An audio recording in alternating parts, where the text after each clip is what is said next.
नमस्कार, मैं मनीष कुमार सिंह। आइए आज जानते हैं लैंगिक जनन के बारे में, क्योंकि पिछले वीडियो में हमने जाना था अलैंगिक जनन के बारे में। अलैंगिक जनन किन जीवों में होता है, कैसे होता है, आज जानते हैं लैंगिक जनन। लैंगिक जनन में सबसे पहले हम आपको बता देते हैं मनुष्यों में लैंगिक जनन किस प्रकार होता है ना।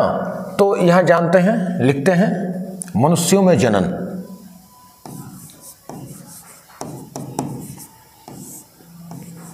मनुष्य में जनन। अब यहां जो जनन शब्द है बिल्कुल ध्यानपूर्वक देखेंगे। जो जनन है, जनन की क्रिया करने हेतु हमें सबसे पहले आवश्यकता है दो जीव की।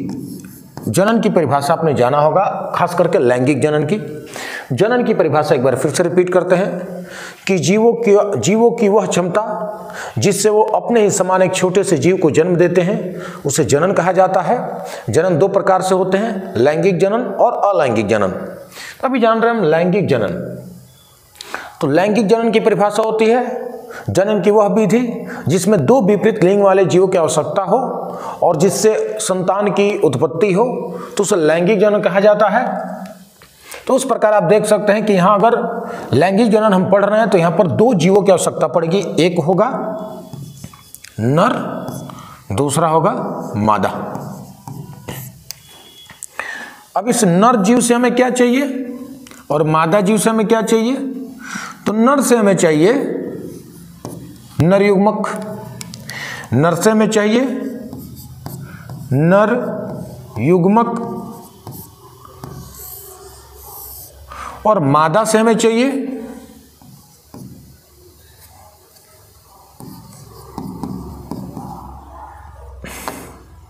मादा युग्मक। मादा युग्मक, हमें युग्मक की जरूरत है। अब आप सोचेंगे युग्मक क्या है? तो नर के शरीर में और मादा के शरीर में युग्मक बनता है। युग्मक को इंग्लिश में जाइगोट बोलते हैं। युग्मक को, माफी चाहूंगा, युग्मक को बोला जाता है गैमीट। गैमीट बोला जाता है, युग्मक यानी गैमीट। ये गैमीट बनते हैं नर और मादा के शरीर में, और यही युग्मक मिल करके, जैसे कि नर युग्मक कहा जाता है शुक्राणु को और मादा युग्मक कहा जाता है अंडाणु यानी अंड को। समझ गए होंगे? ये इस नर युग्मक को हम कहते हैं, मनुष्य में नर युग्मक को कहा जाता है शुक्राणु,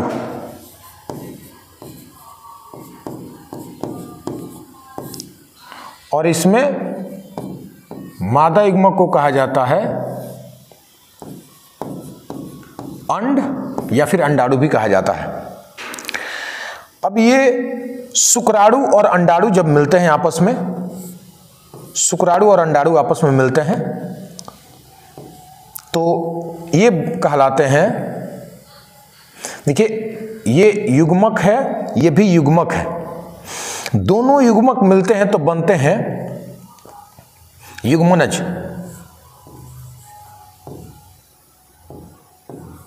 युग्मनज बनते हैं। युग्मनज को इंग्लिश में जाइगोट कह सकते हैं, जाइगोट कहते हैं। यही युग्मनज भ्रूण के रूप में विकसित होता है। भ्रूण, और इसी भ्रूण से संतान की उत्पत्ति होती है। इसी भ्रूण से संतान की उत्पत्ति होती है। जरा बिल्कुल ध्यान से देखेंगे। ये जो देखें, अभी मेरे पास इसकी तस्वीर भी है, लेकिन खुद से बनाने से आपको भी तरीके पता लग जाते हैं कि कैसे बनते हैं। जनन की क्रिया में दो जीवों की आवश्यकता, एक नर एक मादा। नर की कोशिकाओं में गुणसूत्रों की संख्या होती है 46। मादा के भी शरीर में जो कोशिकाएं, उन कोशिकाओं में गुणसूत्रों की संख्या है 46। लेकिन जैसे युग्मक बनता है, युग्मक बनने की प्रक्रिया किस क्रिया द्वारा संपन्न होती है? तो इसमें जो है अर्धसूत्री विभाजन होता है। अर्धसूत्री विभाजन के फलस्वरूप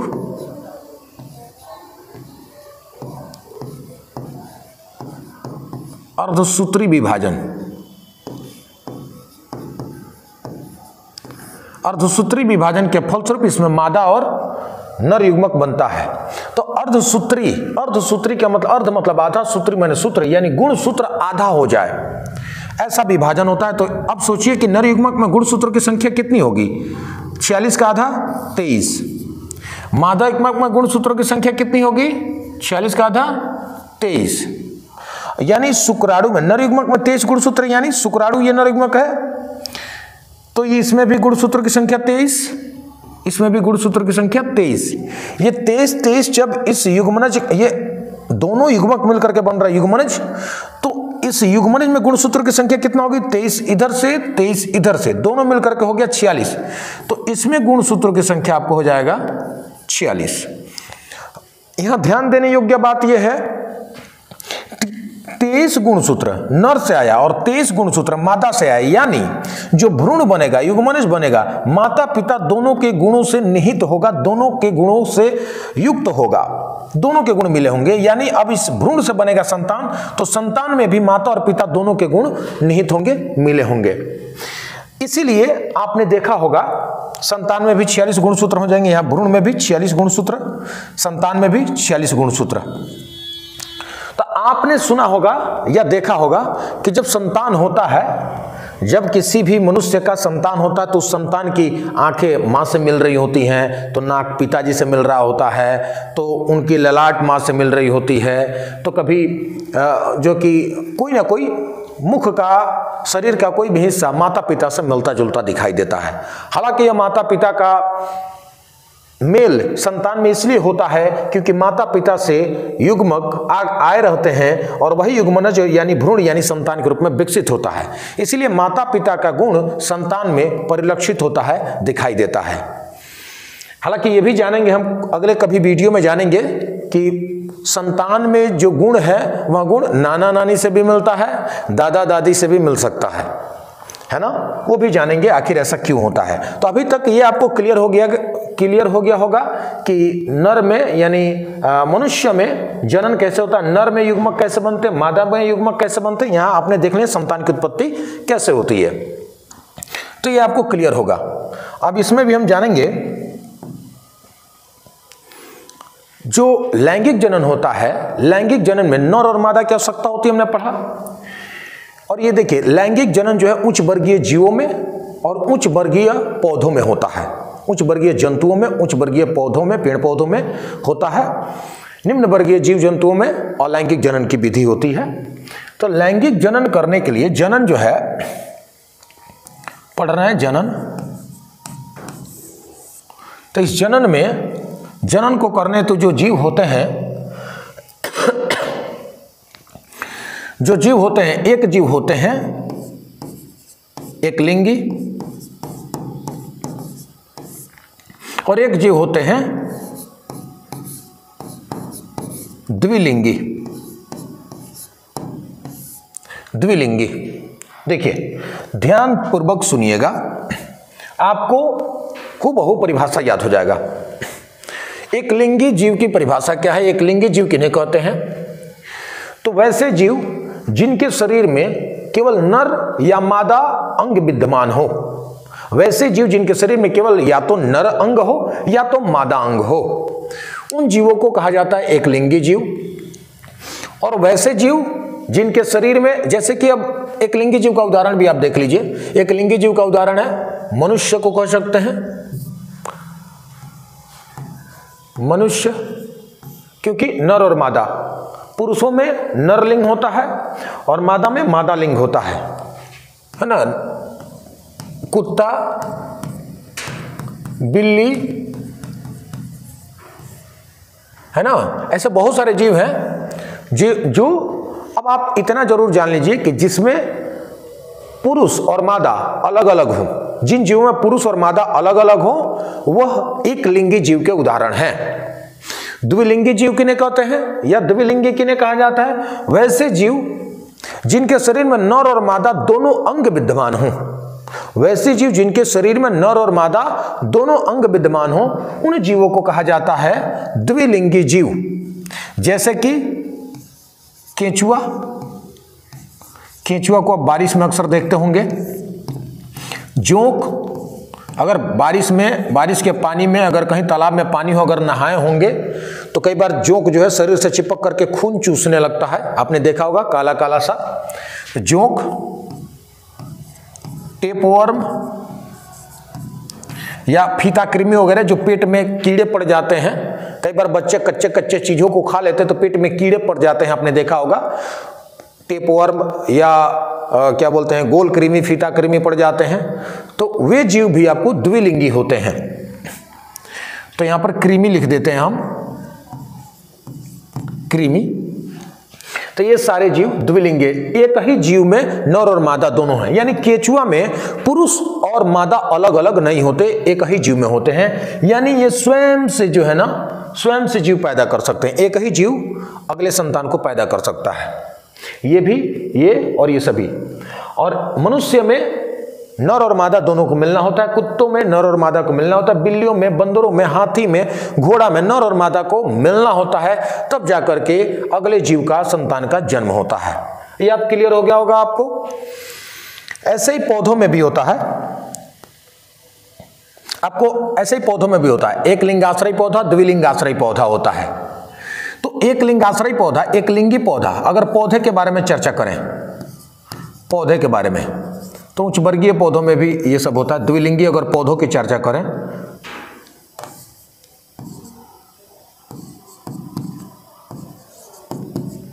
पौधों की चर्चा करें,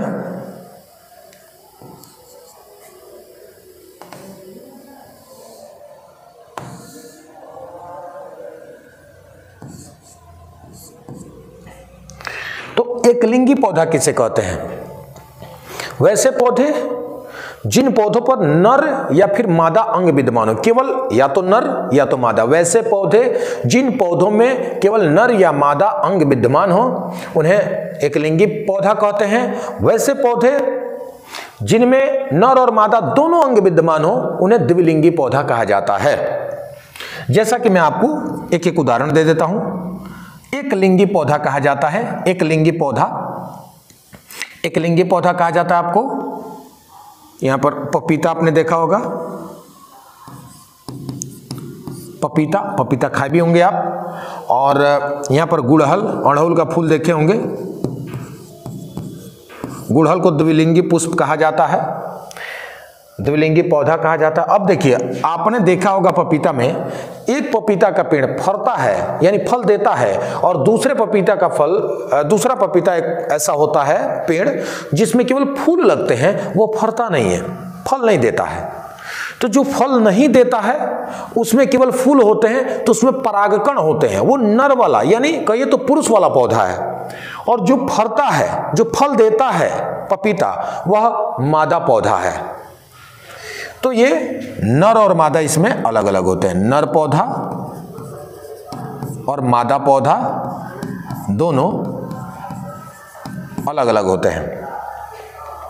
गुड़हल में, अड़हुल में नर और मादा दोनों एक ही में विद्यमान होते हैं। आम का पौधा है, उसमें भी नर और मादा दोनों एक ही में विद्यमान रहते हैं, चाहे वो आम का पौधा क्यों ना हो।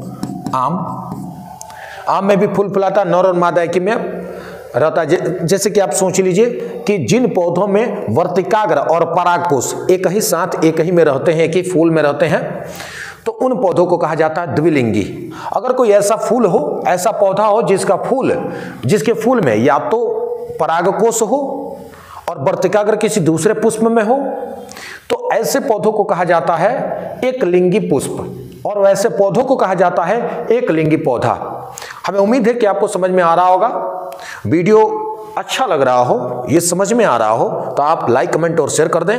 और हमसे जुड़े रहने के लिए, हमसे बायोलॉजी पढ़ने के लिए हमारे चैनल को सब्सक्राइब कर दें। तो ये एक लिंगी द्विलिंगी जीव यानी जंतु और एक लिंगी द्विलिंगी पौधा आप समझ गए होंगे। अगर आपके परीक्षाओं में पूछे, कई बार ये परीक्षाओं में पूछा जाता है कि निम्न में द्विलिंगी पुष्प का उदाहरण कौन सा है, तो गुड़हल बार बार आता है। और द्विलिंगी जंतु कौन है, तो केचुआ, जोंक, सब के बारे में बहुत बार पूछा जा चुका है। आपके 12th के एग्जाम में, मैट्रिक के एग्जाम में, दोनों एग्जामों में पूछा जा चुका है।